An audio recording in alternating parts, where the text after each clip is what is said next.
চাওক শিৱ মিশ্ৰ ডাঙৰীয়া বিপুল ভোটত জয় হ'ব এইটো নিশ্চয়তে আৰু আমাৰ খাকী অঞ্চলৰ লগতে ওচৰে পাজৰে যিখিনি বড়ো ৰাইজ আছে তিৱা ৰাইজ আছে সকলো তেখেতক ভোট দিব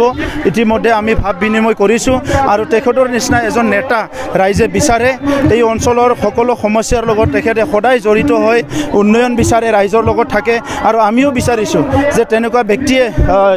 জিকিব লাগে আৰু ৰাইজৰ কাৰণে কাম কৰিব লাগে এইবাৰ বিজেপি চৰকাৰ আহিব নিশ্চিত কাৰণ বিজেপিয়ে যোৱা 5 বছৰত বহুত কাম কৰিছে আৰু সেইকাৰণে আজি আমি অগপ আৰু UPPL একত্ৰিত হৈ পেলাই এটা সুস্থ চৰকাৰ গঠন কৰাৰ স্বাৰ্থত হিমন্ত বিশ্ব শৰ্মা ডাঙৰীয়াৰ নেতৃত্বত আৰু সৰ্বানন্দ সোণোৱাল ডাঙৰীয়াৰ নেতৃত্বত এজন সুস্থ আৰু সবল এটা চৰকাৰ গঠন কৰাৰ স্বাৰ্থত আমি একত্ৰিত হৈছোঁ এটা কথা আমি প্ৰত্যেকবাৰ দেখিছোঁ ইয়াৰ আগৰবাৰ আপোনাৰ কথিত হাগ্ৰামা মহিলা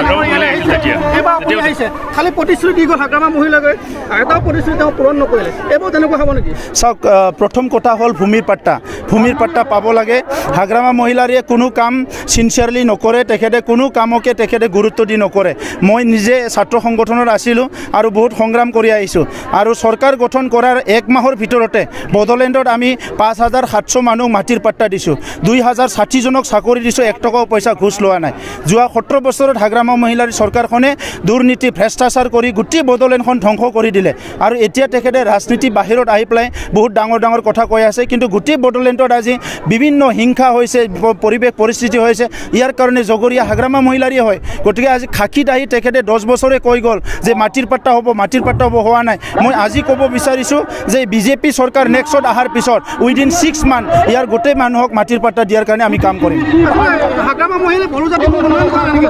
বড়ো জাতি মাত্ৰ নহয় কোনো জাতিৰে উন্নয়ন কৰা নাই অকল উন্নয়ন কৰিছে নিজৰ কাৰণে কৰিছে হোটেল কৰিছে হস্পিটেল বনাইছে বিজনেছৰ বহুত ডাঙৰ তেখেতে এষ্টাব্লিছমেণ্ট বনাইছে তাৰ বাহিৰে একো নাই